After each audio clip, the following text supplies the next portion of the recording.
So basically, what we did in general for the album is that we knew that we are better in remixing than we are actually more known for our remixes than for our edits, yeah, than for our original records. So we were like, okay, let's do the album in a way of we are kind of like remixing ourselves. So we did a lot of the records that we did. They were like made 6 months before the actual final track was finally finished. So what we choose today to show is the track called Killing with Kindness, and it's made from actual hip-hop track we did with a rapper called Fat Cat and originally our friend singer Paul Randolph, but at the end on the record is just the actually vocals from our friend called Noah and the rapper Fat Cat.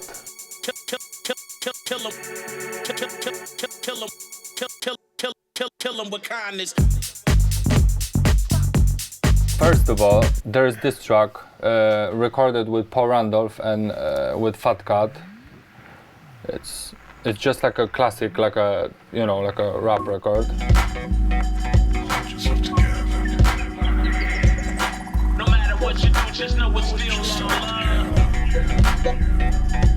Yeah.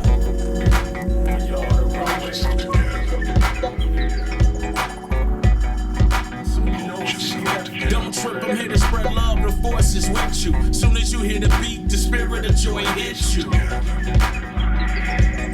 No matter what you do, just know it's still love. And then it's hard to believe, but the final version of the record is this one. So you can kind of like hear the vocals from our friend, the singing part of Noah, feel the vibration, and then the parts of the hip hop.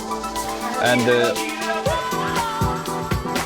so the record is like, what is it, like 120, yeah.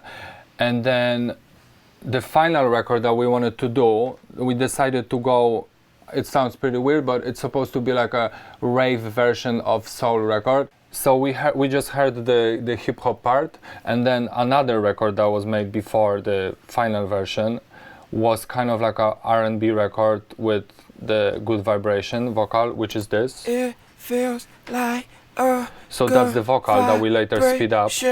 Coming on us tonight, baby. It feels like a good vibration. So with some just like a R&B synths, it sounds like this. It feels like a good vibration. Coming on us tonight, baby. It feels like and also the important thing is that because it's like a very slow like a soul R&B record, it has this, I don't know how to say that in English, like a slap back with the vocal, that the vocal goes like kind of like in R&B singers sing, that it's like offbeat. So then when you put it in the track in like a house beat, it has this, yeah, it has this kind of nice sloppy kind of groove, not just like 4/4. So then that's why it's nice to have like completely different genre, because it gives it to the house track like a really nice, very organic touch. So this vocal that we just played sounds in the record. I hope it's this part. Oh.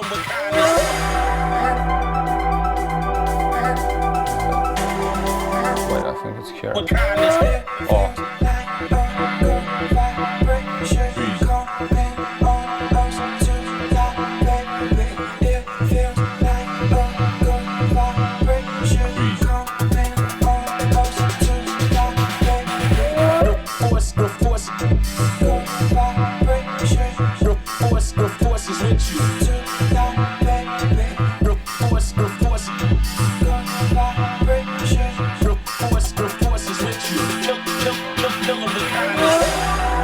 Yeah, so this is how it sounds.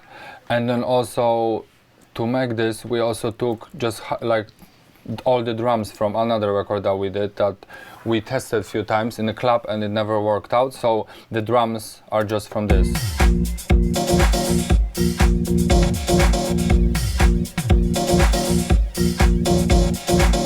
that's just like a loop that we did, and then it never really worked out, so we just put it here. It fit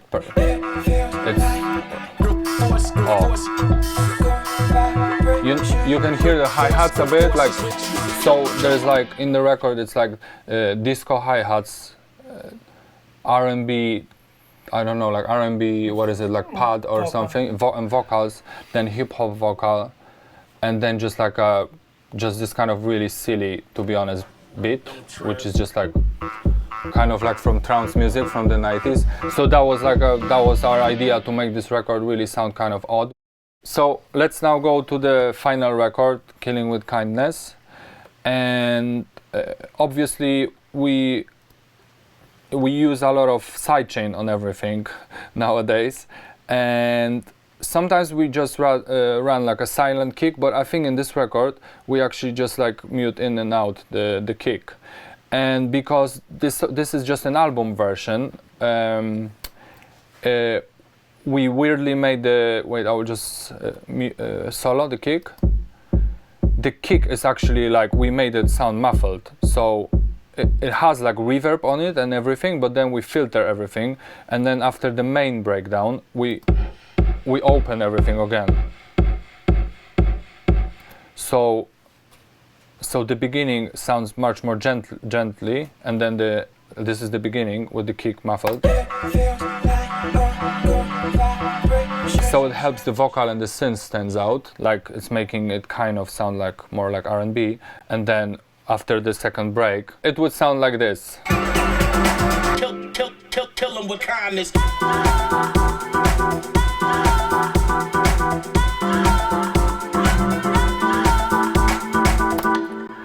Alright, so let's go through all the parts that we used. First, we did like a... So the advice is for everybody it's better to put colors and all the names on the channels, which we obviously didn't do. So sorry if it's gonna take a bit of a while to figure out what's where. Yeah, so that's always important in our tracks. Like we just work with Sam Walker from Walker and Royce in the studio, and he actually asked me what we always use in this kind of like Atmo to create more space, and we would always also the same way like make like a kick drum with some percussions and some stuff, and then filter it and like really pan it a lot and put a lot of like spread it and put some reverb on it, and then it would be something like this. So then when you put it with the kick, it adds really nice like a you know, like an atmosphere into the record. So that's like a nice technique to give to the record a bit more space. And then there's a clap, which is pretty, I guess, pretty straightforward. It's the clap actually comes from the sample that we showed, this disco sample, so it's way easier to do for us the full, because as you see anyway, with all the mix downs and with all the waves, anyway the arrangement is super complicated, so it was easy for us that we just have wave files for everything at the end. That's why you cannot see all the effects that we use, because there's just everything is like before. Anyway, the computer would not. Yeah, would not handle it. Yeah. That's the hi-hat as well from the disco record.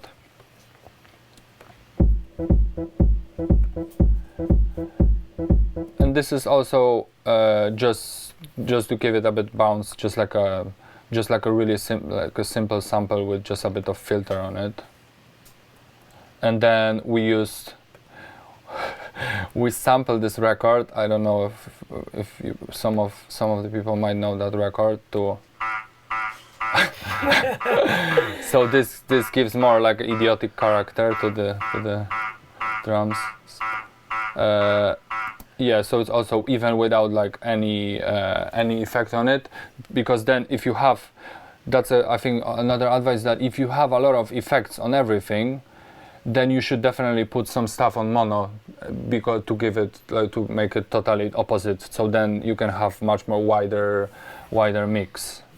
So then some of this stuff we like, as I said before, we would put like a bunch of effects, and then we would actually delete them because we would listen to the record and then everything would just sound like there because everything has reverb and everything has tons of like delays and stuff, and then you would switch this off and you are like, oh wow, it's actually better without, you know. So then when you play the record, this sample sounds really like in front of you.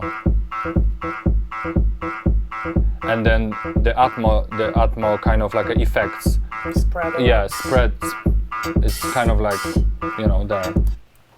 In the record, we use a lot of contact, and usually we use a lot of vintage presets somehow, and the way that we do it, that it sounds like wider and more full, we would usually also like layer two of them, and first one would be like a lower one with, again, this plugin. Oh, it's clipping, but doesn't matter.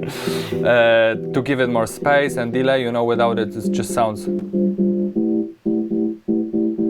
like with this plugin. Usually you don't really need like that a lot of EQing because it somehow puts everything in the mix really nice. We still use but just the EQ as a filter to just kind of highlight this frequency, and then another one, higher one, and adding like plate reverb from Lexicon, a bit of Saturn plugin to it's also like just a distortion, and then we would like highlight the high frequency and just hide kind of the other one, so then like together it sounds so then together it sounds really full, the synth. Yeah, the EQ, it's kind of dramatic, so like without this sound, without EQ, sounds like it's just a completely different record, because the note, it's not, when you filter it, it's not even playing the high note from the chord. So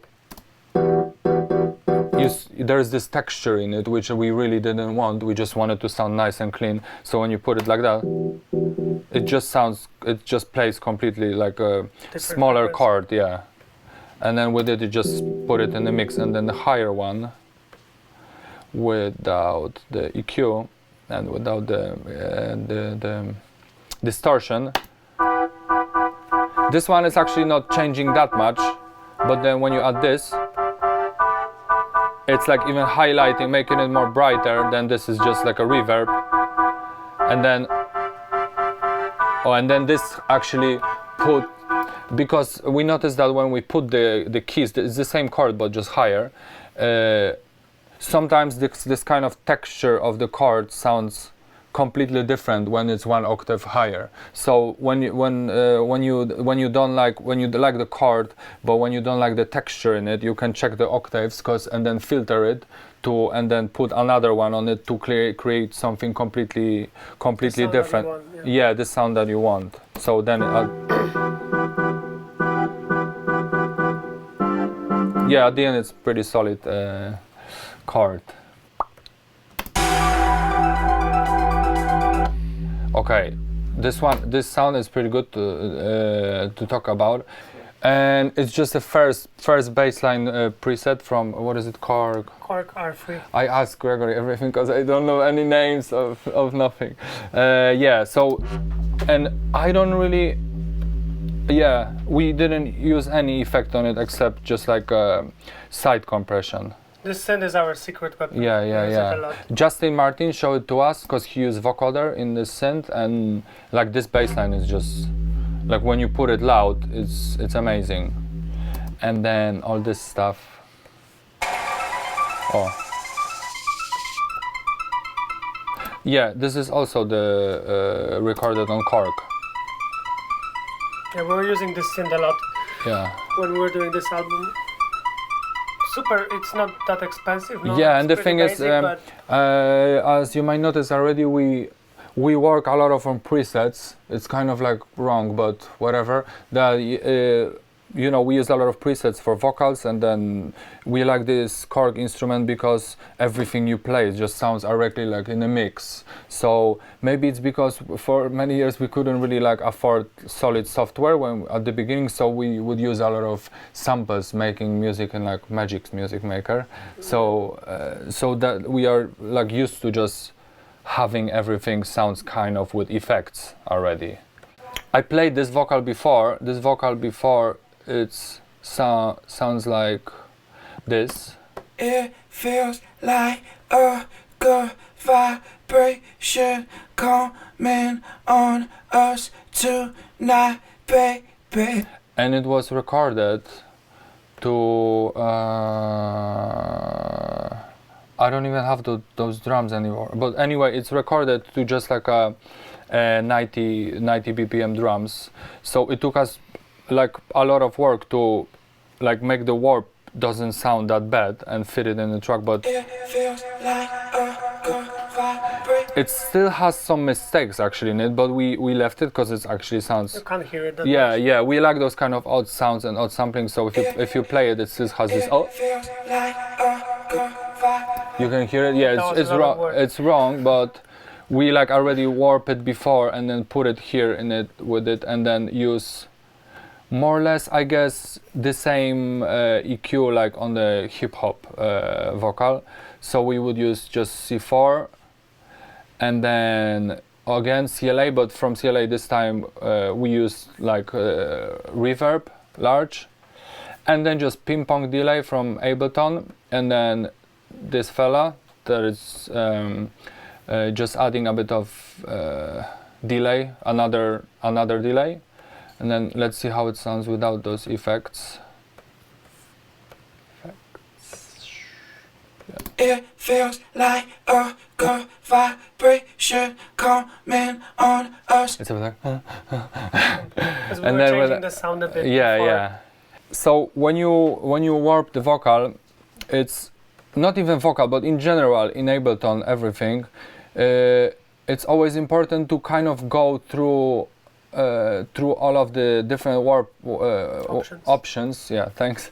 Because some of the, for example, let's say piano sounds like really bad on beats, but then like another instrument which is more like exactly like beat or sometimes even bass on this would sound much nicer. And for example, somehow on this one the function complex was better than complex pro. I don't even know why, but it's just by hearing we decided to go with this one. And then also another thing that I think it's kind of important, that when we did also auto-tune to this vocal at with waves in another project.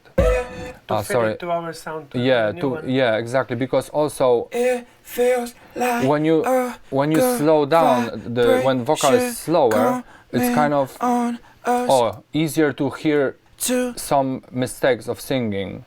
So, man on us or for example, on up and on us. it's like lower kind of and weird vibrato on it. So we auto tune it as well and then warp it to sound like this. It feels like a good vibration coming on us tonight, baby. It sounds a bit metallic and unnatural, but But still we put yeah, a lot of effort yeah, to make but it sound yeah, but it natural. was like really like 3 hours of like this just warping and editing this vocal, but like in the with all the effects in the mix sounds like this.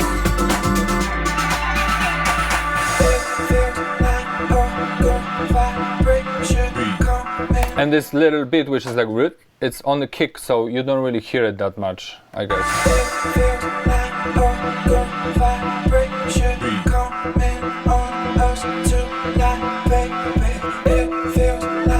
Just a second, I will just.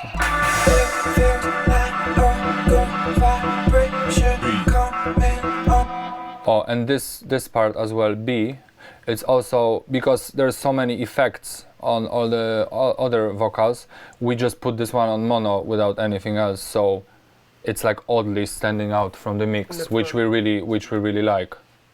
So, and then this melody.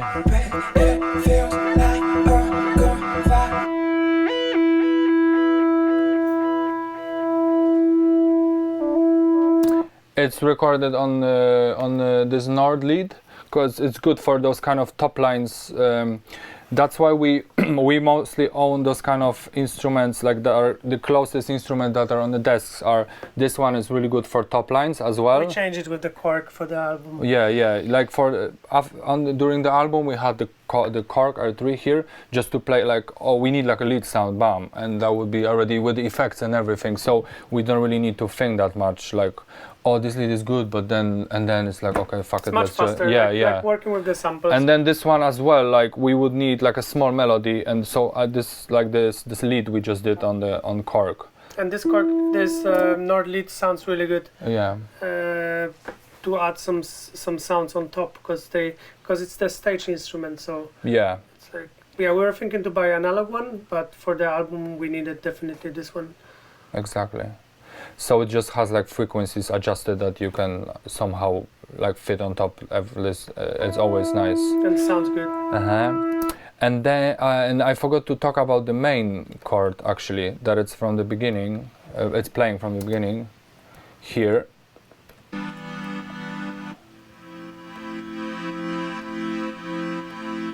It's pretty compressed. Yeah. It's like that. So this is also sidechain with the kick, and we put this CLA unplugged again on it, actually just like a preset, and then switched off one of the reverbs, and yeah, like sidechain with the kick drum, and then again EQ, and somehow it works in this record because like I guess like it's because R&B mixes are always like very bright as well, so we put somehow everything also pretty bright, and it really like fits the sound to the sound. Usually if it would be like a classic club record, we would never add so much like so many layers. Or just use hi-hats. Yeah, we would use like much more hi-hats in the tune. We will go in like a minute to the club version, because there is also a club version of this record, and then there's like way less synths, and the synths don't have that much high frequencies. This chord is it's from Contact. That's one of the vintage presets. The disadvantage is that they don't have that much editing, but as I said, we are not really nerdy about that, so when something is really like, that doesn't play right now, but if something is just like directly nice, we would go on the key and like play the chord, and it's directly in the mix, like, wow, okay, we can use it. Just use a few plugins and it sounds really good. Yeah, and then as I said, we put a lot of EQ in it. Yeah, and that would be it more or less, I guess, because there's obviously more hi-hats and like some small bits, but the essence is basically how to use the vocal and then kind of build from different elements record that sounds completely different than I don't want to say every other record, but every other record we did.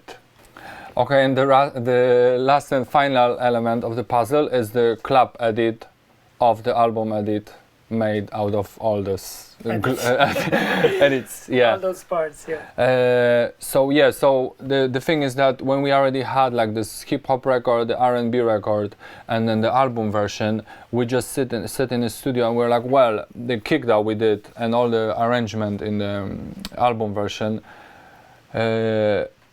were not really good enough to play it in a club, or not what we usually play in a club.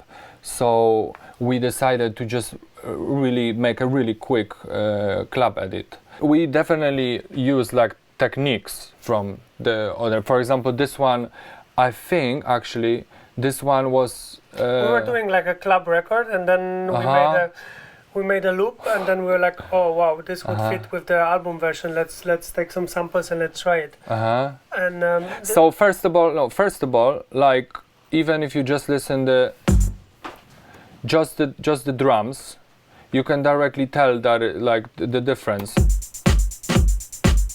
They are much more like on point, because in the club, like that's what you want. Okay, so the kick drum is just like a classic kick drum that we probably stole from somebody, and then snare would be we usually layer the snares. So we would take like 2 snares from a hip hop record. Like first this one which is more tight and the other one which is more wide. So it gives more space to it. So this is the bass line of the club version. And then we did it in the way like we did the chords in the album version. So again contact, but then in this case yeah, we just use like a sample bass. We could do it in another instrument, but I think I don't know why we did that in contact actually. I'm also surprised, but yeah, I think it would sound really good. Yeah, sometimes that's the thing about the club edits. Like somehow sometimes it's hard to explain why we did something, because the club edit essentially it's just made in the vibe, and we don't really think we should use this or that. We have all those instruments, and we just like go on with the arrangement to have the club feel in the record. We don't have any like, specific plan at the beginning. Yeah. We just jam. So then we would do one bass, which is low, and then the other would just add this texture to it. So then with the kick, it's more full. You know, there's a moment of the record which that just the kick and the bass stays. Like there's this giant build-up. I think it's here. I know it's this breakdown. So there's like a giant breakdown, and then it was important for us to just have the kick and the bass right, because that's the only thing that that later stays after the breakdown. Look.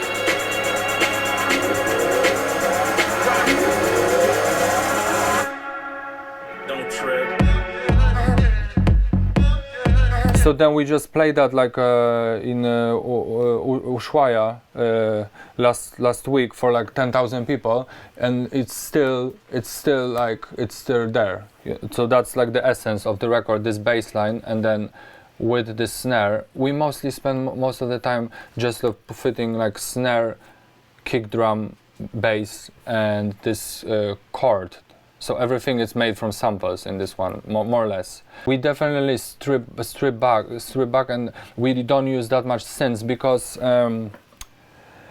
usually the club sound system also is made in this way, that if you have like very mid-rangey records, it's just not gonna do much in the club. You know, you just need the kick and a lot of hi-hats, and then like really like 1 or 2 chords that really stand out, and then this will like it just works better. I don't know, maybe it's a mistake, sorry to like, you know, that if people like very mid-range records, but we try to keep it really like we usually test the record when we do it, because in the studio it sounds much different than in a club, so then we usually change it the way that Wojtek said, and it sounds much better. The only actually instrument that it's really standing out in the record is this old school chord.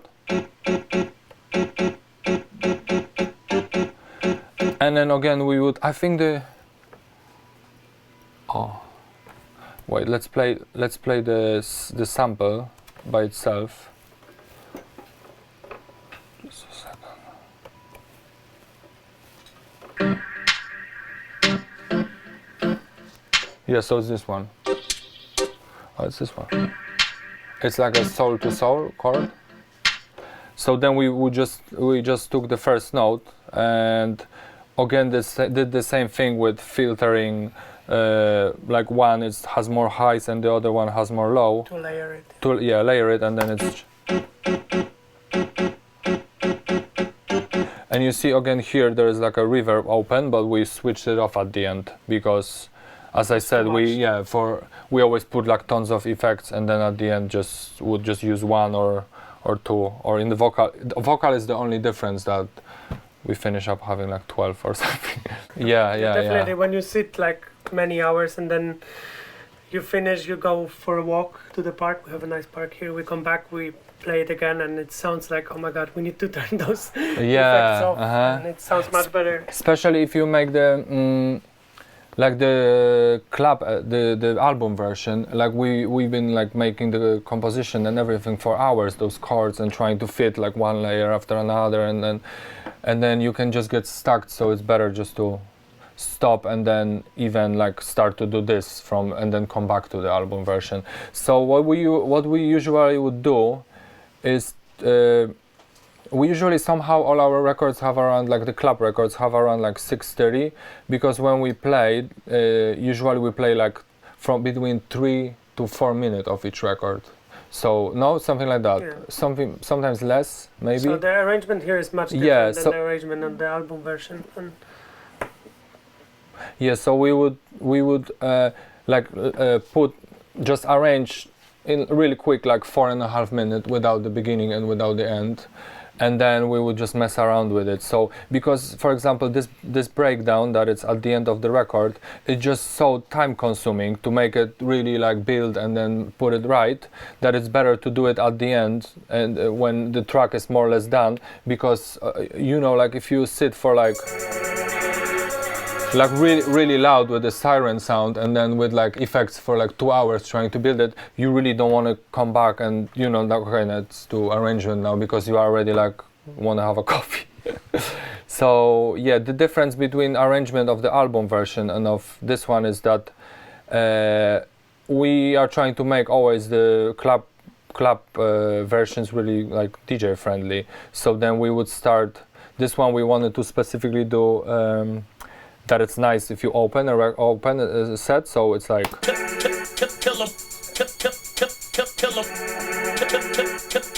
it has this significant like the old school chord, and then just the main vocal from the album version that you already know that's the record, and then directly comes in with all the kick drum and, you know, all the percussions. So it's just like